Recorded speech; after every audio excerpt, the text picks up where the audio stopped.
is EpiPen brand Epi. We're going to check our medication. You can see here we have the date. For the purposes of today, it is out of date, but for the purposes of real life, you're going to want to make sure that it is in date. Here you can see we have a window on it. So we're going to hold it up to the light. We're going to check to make sure that it is clear, it is not discolored. There are no chunks, no floaties in it, nothing like that. When administering our epinephrine pen, we want to put our hands down on the side. We do not want to put it on top or anything like that. Blue to the sky, orange to the thigh. When you want to give it, you're going to want to remove the cap, and then you're going to want to firmly put it into the thigh and press and hold. Wait for 10 seconds, and then you're going to want to massage the outer thigh to allow for blood flow to get in there and allow for the medicine to be absorbed.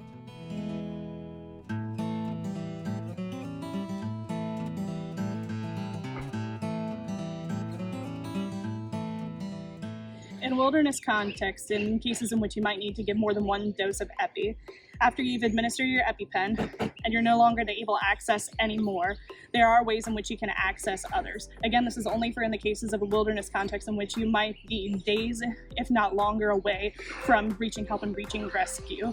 So this could potentially be the life and death. What you're going to need to do is you're going to need to take your sticker, find the seam, and start to peel it away and peel it off of your EpiPen. Can fall off, that is not a problem. Once we have removed our sticker, you're going to find that on the clear portion of this, there are going to be two holes right here. What you're going to do is you're going to take, preferably, you will have a Leatherman or some other multi-tool that is going to have pliers in there. You're going to take your pliers, you're going to wiggle them in through one of the holes. Careful not to hurt your thumb. And you're just going to slowly pinch your way in and around.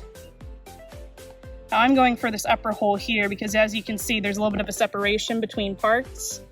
So I'm going to go right along this band here. And it is a slow process, and you want to be careful. As you do more, you'll notice that the EpiPen is going to bend in an awkward direction because there's a very high pressure spring in there that is going to want to pop out.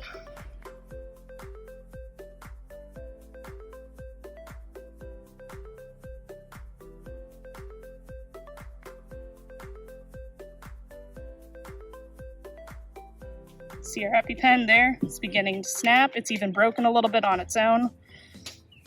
And there you can see that spring is starting to pop out. So we can help it along. I'm going to pull from the top here, pull it out. We can put our spring safely off to the side. And here you can remove. There's our Epi, and there's its mechanism. So the important pieces to note here is this in here is the Epi. This black part is going to be the very tip of the plunger, and then you have the rest of the plunger itself. And then you have this little rubber part here that's going to be covering up the needle. So very carefully want to make sure that needle is covered. Make sure you don't poke yourself down the side. And then in order to access the additional Epi, we're going to need to switch our plunger out. You see you have the black part here, and you notice this white part. You'll notice very carefully how there's like a rim to the top of this white part. That's what's stopping it from pushing down and giving you any more Epi. So we're going to need to switch that out. So making sure that that plunger's down there, otherwise all of our Epi is going to drip out the bottom. We're going to very slowly, very carefully remove our plunger. I'm going to hand this off to the side, and I'm going to let my assistant here hold that. And then what we're going to do is we're going to have to switch our plunger around. So holding the black part, we're going to uncap it from the white part, see? And then because we have that stopper here, we want to switch it upside down, and you will notice that it'll just push right back in to the same hole. And then we can take it back, push our black part right back in. We're going to notice you have a big air bubble in there, so you can carefully remove your rubber cap, push out your air bubble until you have a steady stream. And now you'll notice you have all of that additional Epi. We can assume that this length right here between those is approximately one dose. So guesstimating by that length right here, we can guesstimate that we have approximately 2 adult doses left in this EpiPen. in case our patient needs it. To administer the second dose of epinephrine manually, we're going to demonstrate on this orange. In reality, you would have somebody hold the patient's leg while you insert the needle and inject your second dose of this life-saving medication. In this example shown here, we are keeping the needle in the orange for approximately 10 seconds, which should allow most of the epinephrine to absorb into the orange. Now let's administer the remaining third dose, but this time, we're not going to keep the needle in for 10 seconds. Nearly all of it squirts right back out.